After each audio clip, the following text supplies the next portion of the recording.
আল্লাহ তাআলা বলেন, নবী আপনি বলেন, ইন্নী রাসূলুল্লাহি ইলাইকুম জামিআ, আমি তোমাদের নিকটে সকলের জন্য রাসূল হিসাবে প্রেরিত হয়েছি, সকলের জন্য তথা সকল সৃষ্টির জন্য। তাহলে দেখেন, আপনাদের এলাকার একজন মাননীয় এমপি মহোদয় আছে না? বলেন তো, ওনার এমপিত্বের সীমানা কত দূর? ভোলা জেলা। উনি এই ভোলা জেলার বাইরে এমপি হিসাবে উনি পাওয়ার প্রয়োগ করতে পারবেন না, কারণ ওই এলাকায় আর একজন এমপি আছে না নাই? তাহলে বোঝা গেল এই যে পাওয়ার, এটার একটা নির্দিষ্ট সীমারেখা আছে। উনি ওনার সীমার বাইরে গিয়ে পাওয়ার দেখাতে পারবেন না। এটা একটা রুলস, এটা একটা নিয়ম। প্রত্যেকটা নবীর ক্ষেত্রে এমন হয়েছে, ওনাকে যেই এরিয়ার জন্য নবী হিসাবে প্রেরণ করা হয়েছে, উনি ওই এরিয়ার মধ্যে দাওয়াতি কাজ করেছেন। বরং কখনো এমন হয়েছে, একসাথে একাধিক নবী, অনেক নবী একসাথে দুনিয়ায় ছিলেন। যেমন কোরআনুল কারীমে প্রসিদ্ধ দুইজন নবী, হযরত ইব্রাহিম আলাইহিস সালাতু ওয়াস সালাম, ওই সময় পাশেই নবী ছিল হযরত লূত আলাইহিস সালাম, ইব্রাহিম আলাইহিস সালামের ভাগিনা। মূসা হারুন আলাইহিমাস সালাম, দুই ভাই একসাথে নবুয়ত পেয়েছেন, দুইজনই নবী ছিলেন। হযরত ঈসা ইয়াহইয়া আলাইহিস সালাম এক সময় ছিলেন। এই রকম প্রত্যেকটা নবীর জন্য তার নবুয়তির একটা সীমানা ছিল, একটা এরিয়া ছিল। কিন্তু আমার আপনার নবীজির নবুয়তির পরিধি, সীমানা কত দূর, কত দূর! আমরা প্রতিদিন প্রতি রাকাত নামাজে ইমামের পেছনে যখন নামাজ পড়ি, ইমামের কেরাত, মুসল্লির কেরাত, ইমাম সাহেব তিলাওয়াত করেন। আমি আপনি যখন একা নামাজ পড়ি, সুন্নাত পড়ি, বিতির পড়ি, নফল পড়ি, আমি আপনি তিলাওয়াত করি।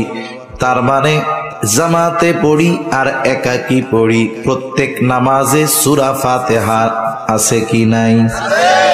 সূরা ফাতিহার প্রথমেই আমরা বলি আলহামদুলিল্লাহি রাব্বিল আলামিন।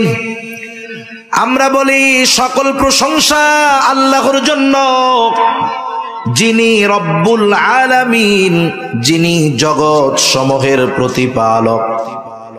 আলম এক বচন, আলামিন বহু বচন, তার মানে জগৎ একটা নয়, অনেক।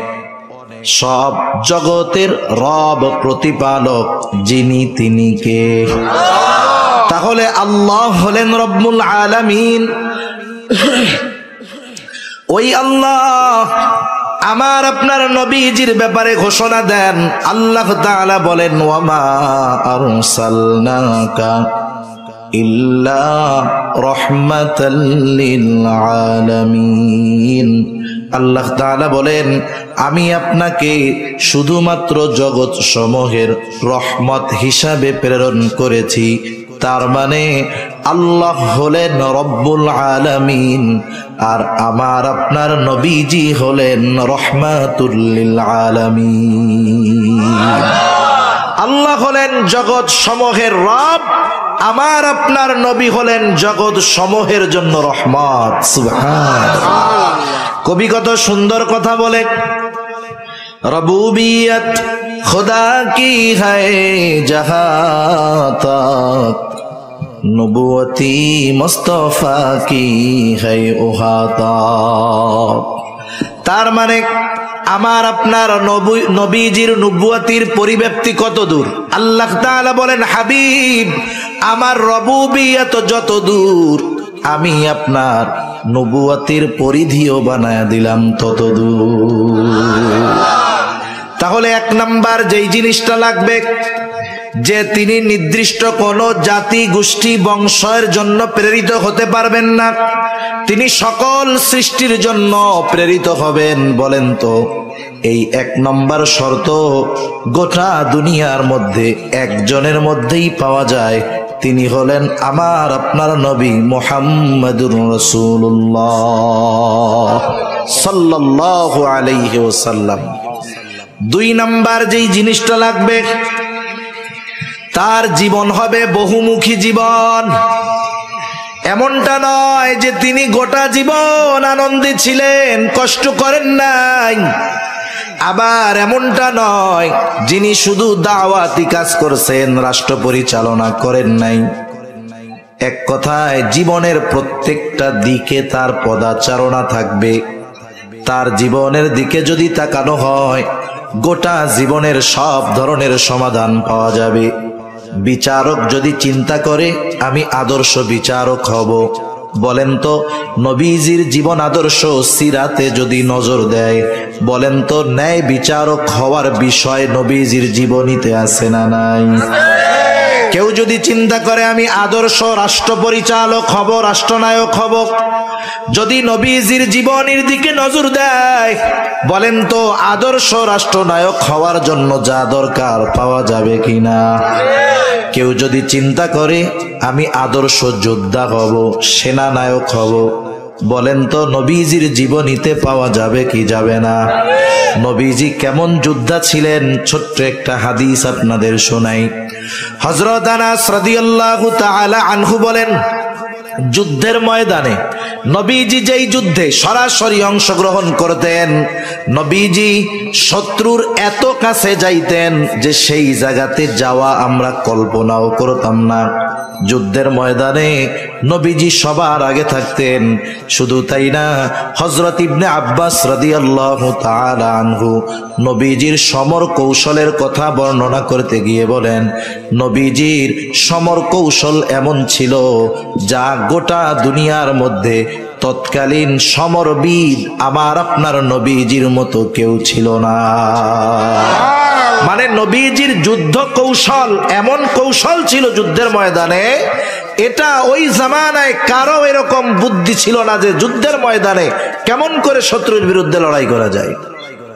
আবার দেখেন, কেউ যদি আদর্শ পিতা হতে চায়, আদর্শ বাবা হতে চায়, বলেন তো নবীজির জীবনীর দিকে যদি নজর দেওয়া হয় যে বাবা হিসাবে নবীজি কেমন ছিলেন, আদর্শ পিতা হওয়া যাবে কি যাবে না? কেউ যদি আদর্শ শ্বশুর হতে চায়, নবীজির জীবনীর দিকে তাকাইলে আদর্শ শ্বশুর হওয়া যায়।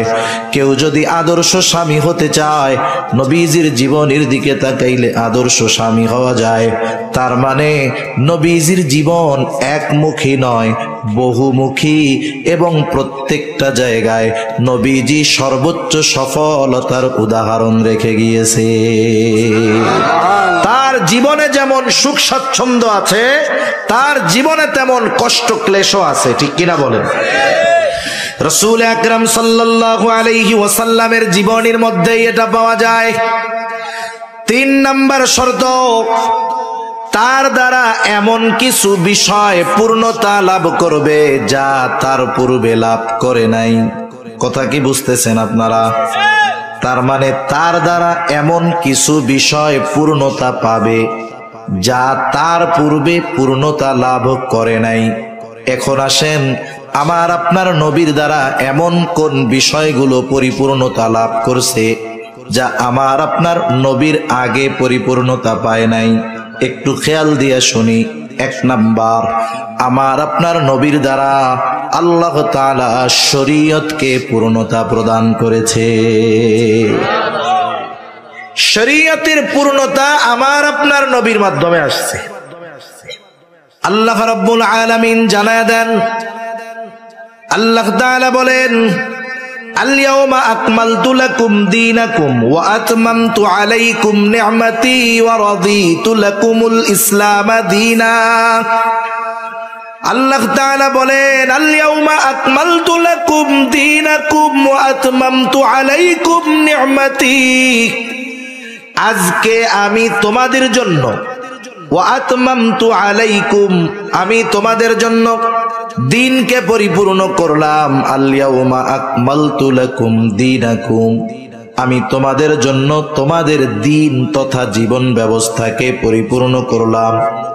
এই আয়াতের ব্যাপারে একটা ঘটনা আছে।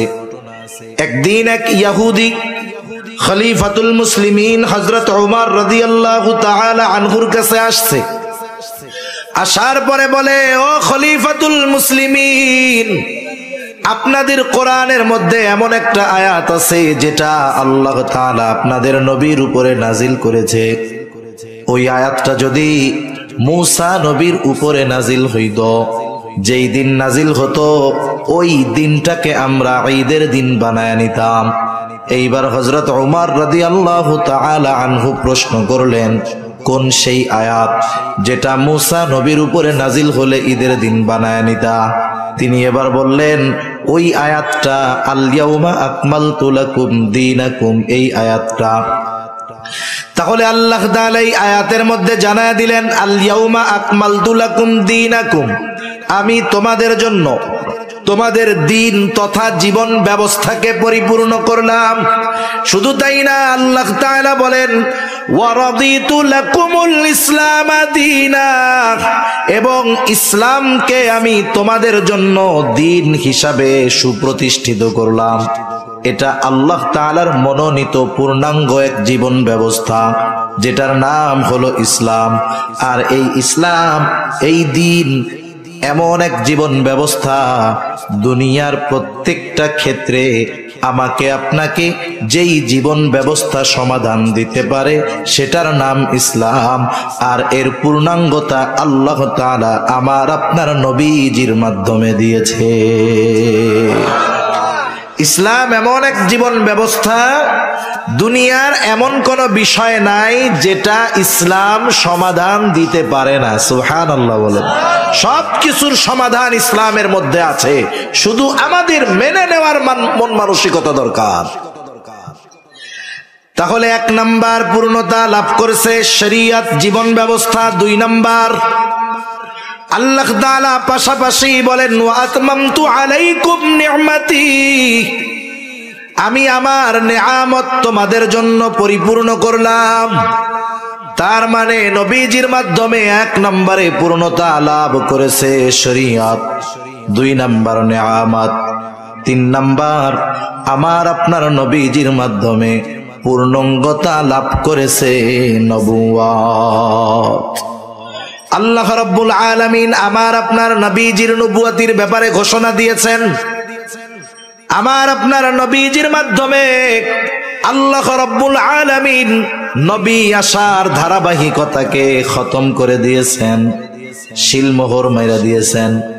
যদিও শেষ জামানায় ঈসা আলাইহিস সালাতু ওয়াস সালাম দুনিয়ায় আসবেন, তবে নতুন কোন শরীয়ত নিয়ে নয়, বরং শরীয়তে মুহাম্মাদীকে পরিপূর্ণ প্রতিষ্ঠিত করার জন্য আল্লাহ তাআলা ওনাকে আবার দুনিয়ায় পাঠাবে। এই বিষয়ের দ্বারা যে খতমে নবুয়ত অকার্যকর হয়ে যায় বিষয়টা এমন না। আমাদের দেশে কয়েকটা ফিতনা আছে, ঈমান বিধ্বংসী ফিতনা। এর মধ্যে একটা ফিতনা কাদিয়ানি ফিতনা, এর মধ্যে আরেকটা ফিতনা খ্রিস্টান মিশনারির ফিতনা। এই 2টা ফিতনা, এই 2টা জিনিস গোটা বাংলাদেশে মুসলমানদের ঈমান হরণ করার প্রধান এজেন্ডা বাস্তবায়ন করার অপচেষ্টা করতেছে। শুরু হয় কোথায়?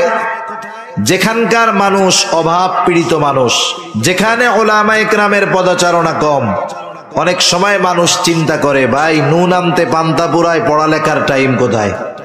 এরকম কিছু এলাকা আছে না, যে অভাব দারিদ্রতা এমন যে যেখানে জীবন বাঁচিয়ে রাখা দায় সেখানে লেখাপড়ার সুযোগ কোথায়? রুটি রুজি জোগাড় করতে গিয়েই তো জীবনটা শেষ। সেজন্য প্রথম টার্গেট একেবারে উত্তরবঙ্গের শেষ এলাকাগুলো, যেখানের মানুষ গরমেও কষ্ট, শীতেও কষ্ট। প্রতি বছর বন্যায় তাদের ঘর বাড়ি প্রতি বছর 2-1 বার দোয়া মোছা হয় আর কি। আরেকটা হলো পার্বত্য অঞ্চলে, যেসব জায়গায় এদের ওই মিশনারি গুলো চলে, ওদের মূল মিশন হলো মানুষদের ঈমান ধ্বংস করে দেওয়া। তাহলে 1 নাম্বার কাদিয়ানি, 2 নাম্বার খ্রিস্টান মিশনারি। এই খ্রিস্টান মিশনারি যারা ওরা সরলমনা মুসলমানদের ঈমান ধ্বংসের প্রথম কার্যক্রম শুরু করে সেবার মাধ্যমে। কিসের মাধ্যমে? সেবার মাধ্যমে। কারণ উত্তরাঞ্চলের এমন এমন জায়গা এখনো আছে কল্পনাতীত বিষয়, সেসব জায়গায় মানুষ সহজে যাইতে পারে না, যাইতে চায় না। একেবারে দুর্গম এলাকায় চরের মধ্যে দিয়া, বালুর মধ্যে দিয়ে হেঁটে হেঁটে 15, 20, 25 কিলো দূরে গিয়ে একটা জনপদ, জনবসতি।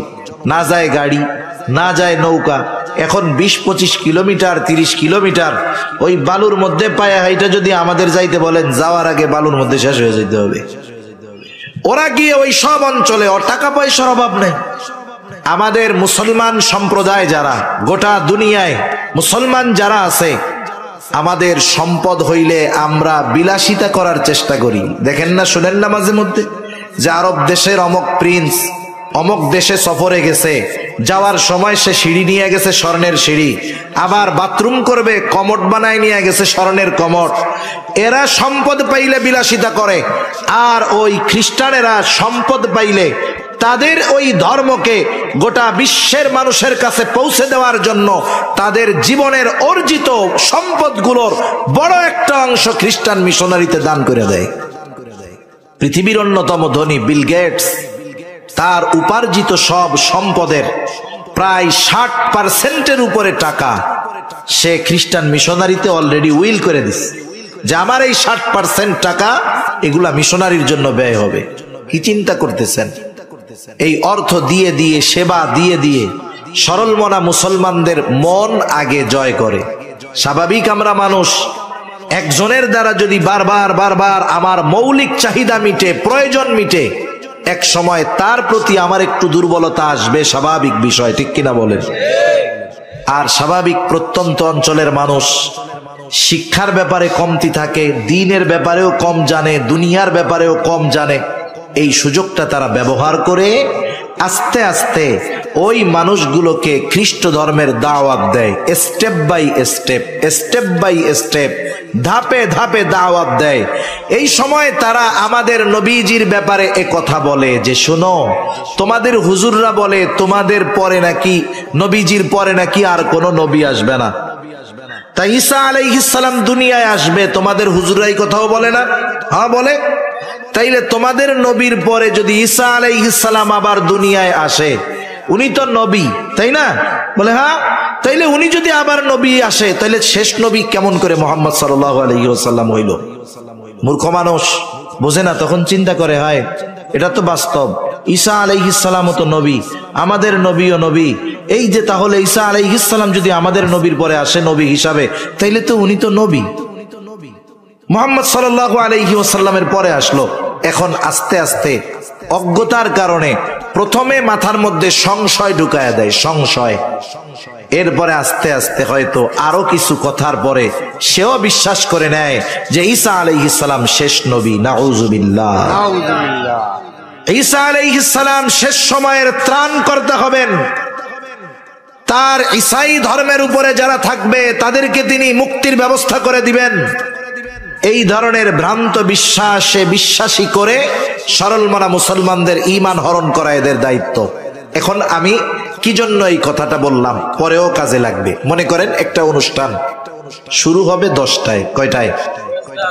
আপনাদের এইখানে হয়তো যে ব্যক্তি, এক ব্যক্তি আছেন যে যিনি সবার আগে আইসা বসছেন, একজন আছে না যে তো আসছে সবার আগে। মনে করেন আধা ঘন্টা বসার পর উনি যে কোনো কারণ বশত একটু জরুরত সারতে গেলেন। জরুরত সারার পরে উনি যখন আসলেন, আইসা দেখলেন যে 500 মানুষ হয়ে গেছে। উনি 500 মানুষের পরে আবার আসলেন, আসছিলেন সবার মধ্যে ছিলেন না। আবার যখন আসলেন তখন দেখেন কি লোকজন ভরপুর। এই লোকের ব্যাপারে কি বলবেন যে উনি সবার লাস্টে আসছে? উনি আসছে কখন? সবার আগে। কখন আসছে বলেন না? ঈসা আলাইহিস সালাম আমার আপনার নবীজির আগে দুনিয়ায় আসছেন। আল্লাহ তাআলা ওনাকে কারণবশত তুলে নিয়ে গেছেন আসমানে, উনি ওইখানে আছেন। আবার আল্লাহ তাআলা ওনাকে দুনিয়াতে পাঠাবেন। কেন পাঠাবেন? নতুন কোন শরীয়ত দিয়ে নয়, নতুন কোন জীবন ব্যবস্থা দিয়ে নয়, বরং এই শরীয়তকে বিশ্বব্যাপী প্রতিষ্ঠার দায়িত্ব নিয়েই তিনি দুনিয়ায় আসবেন। কাফেরদেরকে সমূলে নির্মূল করার মিশন নিয়েই তিনি দুনিয়ায় আসবেন। আল্লাহ তাআলা ওনাকে পাঠিয়েছেন আমার আপনার নবীজির আগে, কারণবশত উঠায় নিয়েছেন। আবার নবুয়তির পরে তিনি আমার আপনার নবীর পরে শেষ জামানায় দুনিয়ায় আসবেন।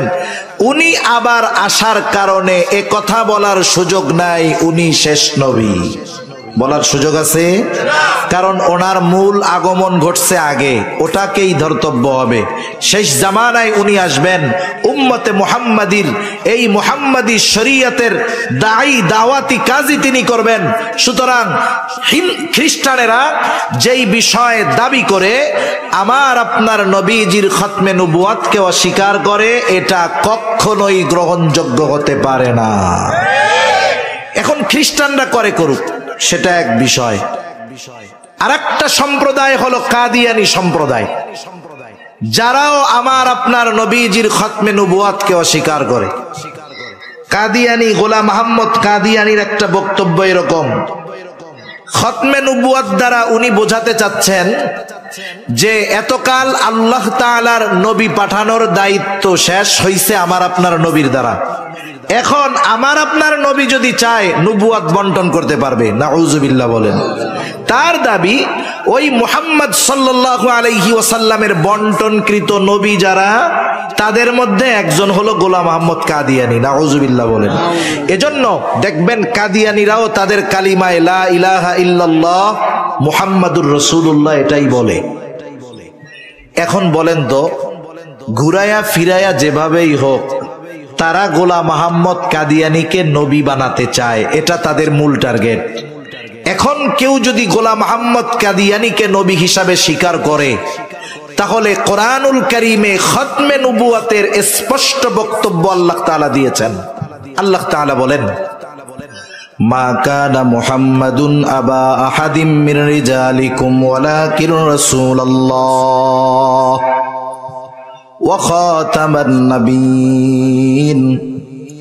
আল্লাহ রাব্বুল আলামিন বলেন, মা কানা মুহাম্মাদুন আবা আহাদিম মির রিজালিকুম ওয়ালাকিন রাসূলুল্লাহি ওয়া খাতামান নাবিয়্যিন। মুহাম্মদ সাল্লাল্লাহু আলাইহি ওয়াসাল্লাম তোমাদের কোন পুরুষের পিতা নন। ওয়ালাকিন রাসূলুল্লাহি ওয়া খাতামান নাবিয়্যিন, তিনি হলেন আল্লাহর প্রেরিত রাসূল এবং শেষ নবী।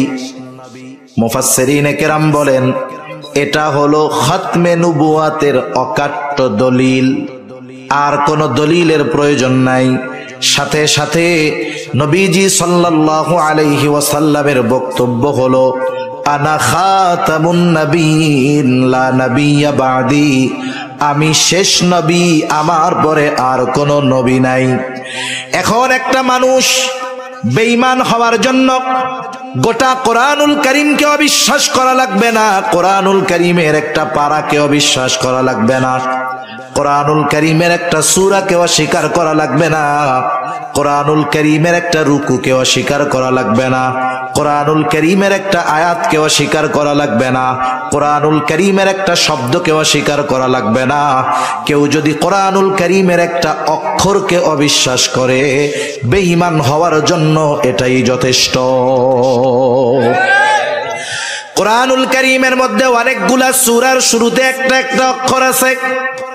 যেমন এক সূরার শুরুতে আছে কফ, আরেক সূরার শুরুতে আছে সাদ, আরেক সূরার শুরুতে আছে নুন, একটা একটা অক্ষর।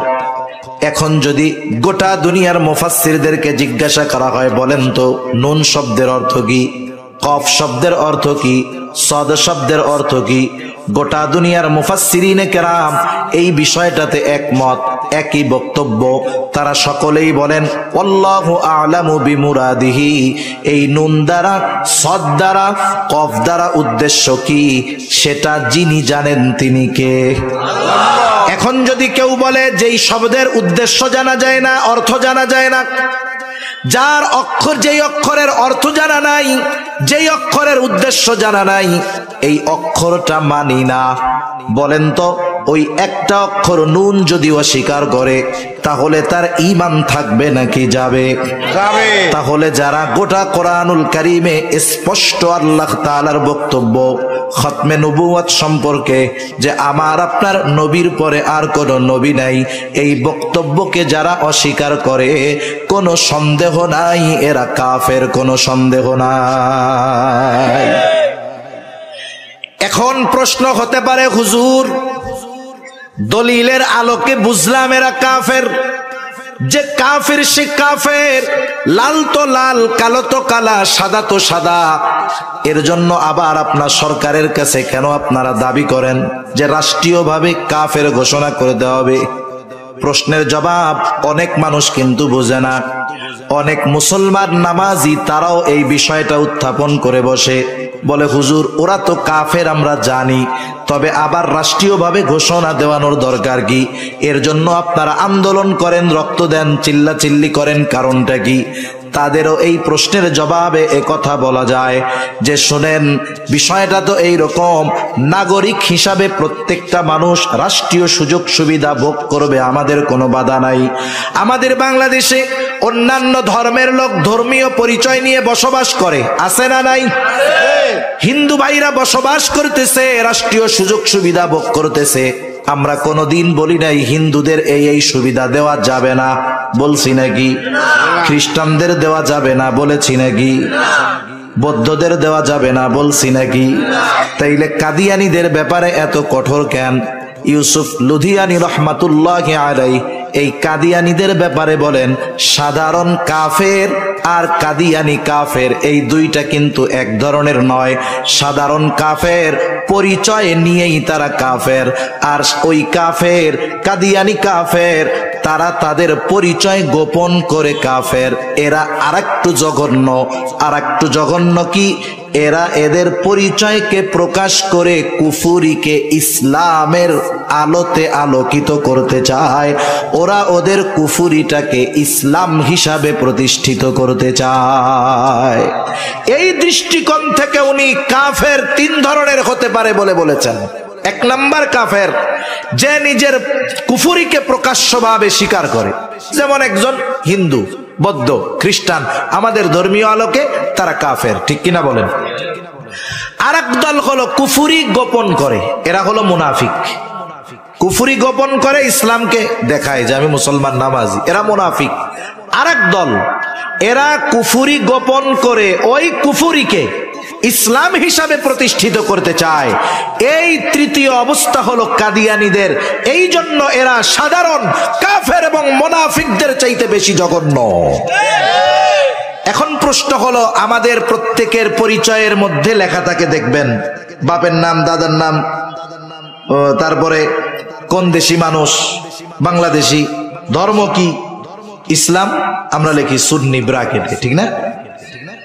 ওরাও নিজেদেরকে নিজেদের পরিচয়ের মধ্যে মুসলিম হিসাবে পরিচয় প্রদান করে। এখন বলেন, ওই খতমে নবুয়াতকে যারা অস্বীকার করে তারা কি মুসলিম না অমুসলিম? আমরাও বলি তারা সকল সুযোগ সুবিধা গ্রহণ করবে, তবে মুসলিম পরিচয়ে নয়, অমুসলিম পরিচয়ে, ঠিক কিনা বলেন? কাদিয়ানীরা কেমন কাফের? এরা ইসলামের ব্যানার নিয়ে কুফুরি করতেছে। যেমন একজন মদ বিক্রয় করে, মদকে মদ বলে, বাজারে মদের দোকান ঝুলায় রাখছে, সাজায় রাখছে, লেখা আছে মদ। সে বিশ্বাস করতেছে মদ, ক্রেতা মদ মনে করেই মদ কিনতেছে, কবিরা গুনাহ, কোনো সন্দেহ নাই। কিন্তু কাদিয়ানীদের সিস্টেমটা কি? ওরা মদের বোতলে লেবেল লাগায়া দিছে মা উ জমজম। বোতলের মধ্যে আছে কি? মদ। ইসে দিছে কি? জমজমের পানি। কথা বোঝা গেছে? এখন বলেন, অপরাধী আপনি কাকে বড় অপরাধী বলবেন? যে মদের বোতলে মদ লেখে বিক্রয় করতেছে, নাকি যে মদের বোতলে জমজম লেখা বিক্রয় করতেছে? সেজন্য বুঝতে হবে, সাধারণ কাফেরের চাইতে এই কাদিয়ানীদের কুফুরিটা মুসলমানদের জন্য আরো বেশি ঈমান বিধ্বংসী, ঠিক কিনা বলেন? এজন্য রাষ্ট্রীয়ভাবে তাদের একটি ধর্মীয় পরিচয় দিয়ে দিবে, এরপরে তারা রাষ্ট্রের সুযোগ সুবিধা গ্রহণ করবে, আমাদের কোনো আপত্তি নাই। আপত্তি ওই জায়গায় যে তারা সমাজে বসবাস করবে মুসলিম পরিচয়ে নয়, বরং কাফের পরিচয়ে, ঠিক কিনা বলে? নবীজির খতমে নবুয়াত সংরক্ষণ করার জন্য মুসলমানদের তৈয়ার থাকতে হবে। কারণ এই খতমে নবুয়াতের উপরে বারবার আঘাত আসতেছে। আমাদের দেশে কাদিয়ানীরা আস্তে আস্তে তাদের নেটওয়ার্ক ছড়ায় ফেলতেছে। আফসোস তো লাগে তখন যে উম্মতে মুহাম্মাদি নবীজির উম্মত আর এক উম্মত যখন নবীজির খতমে নবুয়ত সংরক্ষণের জন্য ময়দানে নামে, আর এক মুমিন যখন গুলি চালায়, তখন এর চাইতে কষ্টের আর কিছু থাকে না, ঠিক কিনা বলেন? সেজন্য দেখেন এই কাদিয়ানীরা চেষ্টা করেছিল 3-4-5 পঞ্চগড়, এটা কাদিয়ানীদের একটা ঘাঁটি, বিশাল এরিয়ার পর এরিয়া তারা কিনে ফেলছে। গোটা বাংলাদেশের টাকা পয়সাই তো কাদিয়ানীরা সব নিয়ে যাইতেছে, বুঝেন? কাদিয়ানীদের পণ্য ঘরে ঘরে পৌঁছায় গেছে। তাদের নেটওয়ার্কিং সিস্টেম কতটা বিস্তৃত। তারা এই 3 দিন ইজতেমা করতে চেয়েছে। মুসলমান হয়তো আমলের দিক দিয়ে ত্রুটি আছে, কমতি আছে, কিন্তু কিছু বিষয় আছে সেই সব জায়গায় যখন কেউ আঘাত করে, বেনামাজিও তখন বসে থাকতে পারে না ঈমানের কারণে, ঠিক কিনা বলেন?